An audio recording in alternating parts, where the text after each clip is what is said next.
All right, today we're going to dive into one of the most important tools in, well, all of modern biology. Seriously, it's a piece of software that has helped us unlock countless secrets buried deep inside DNA. We're talking about BLAST, which is basically the search engine for life itself.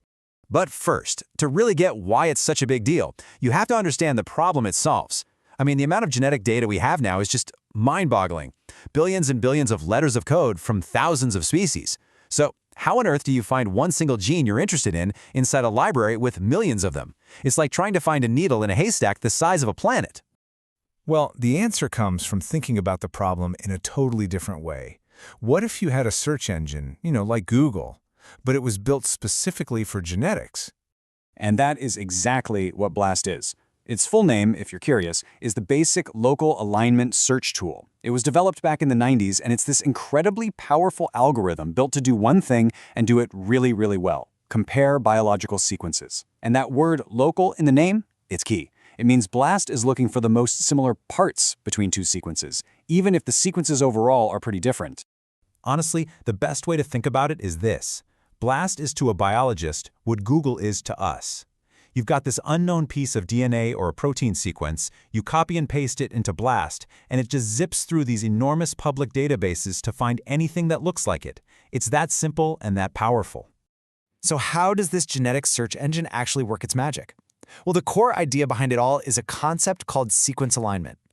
At its very heart, BLAST is all about finding similarities. The sequence you paste in, that's called your query sequence. BLAST takes your query and starts comparing it against, well, everything in a database, looking for a match. So let's just imagine for a second. The sequence on the left is your query, and the one on the right is something BLAST found in a database. They look almost identical, right? But if you look really closely, you'll spot one little difference. And this is where the alignment part comes in. BLAST stacks them up. See those vertical lines? That means it's a perfect match at that spot. But that little dot, that's where they're different.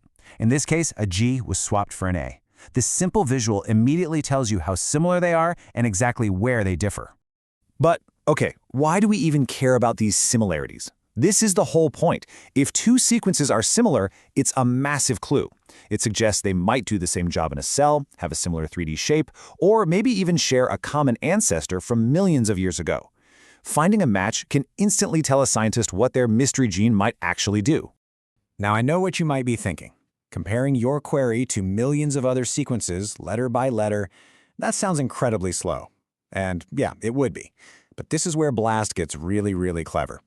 It doesn't just use brute force. Instead, it uses something called a heuristic. And don't worry, that's just a fancy word for a smart shortcut, a rule of thumb that helps it find a good enough answer incredibly fast. The library analogy is perfect here. Imagine you give a librarian a book and say, find another copy of this in this massive library. The brute force way would be to check every single book on every shelf. Instead, the BLAST way is much smarter.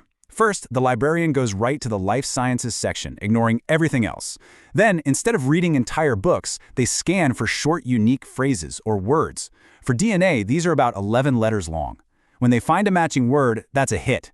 From there, they check the text around it to see if the whole thing is a good match. That's the extension step. It's a brilliant shortcut that makes an impossible task possible. So after BLAST finds some matches, it gives you scores to tell you how good they are. And the most important one is the E-value. This number basically tells you the odds that you found this match purely by random chance. So a lower E-value is always better. If you got a score near 0, it means your match is very significant and almost certainly the real deal. Okay, so we know how it works, but what can you actually do with it?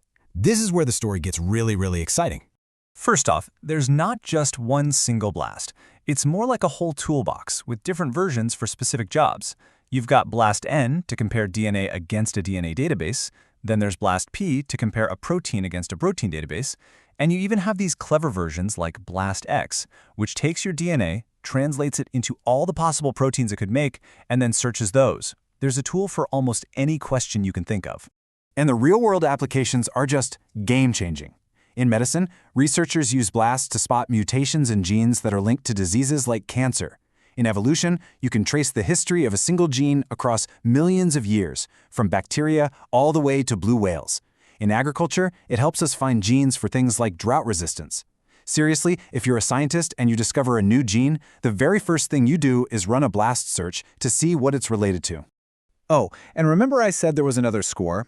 It's called percent identity, and it's much simpler than the e-value. It's just what it sounds like. What percentage of the letters in your sequence are a perfect match to the sequence in the database? A score of 100%? Well, that means you've found an exact copy. So, BLAST really did revolutionize biology. There's no question. But like any tool, it isn't perfect, and it's always evolving. Its strengths are its unbelievable speed, and the fact that it basically made this kind of analysis available to any researcher with a computer.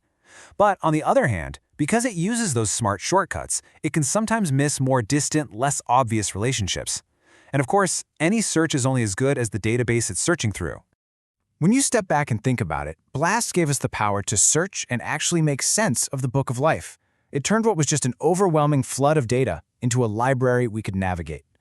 And as we get even faster and cheaper at reading DNA, tools like BLAST are only going to become more important. It really makes you wonder, right? What are the next big mysteries we're going to solve?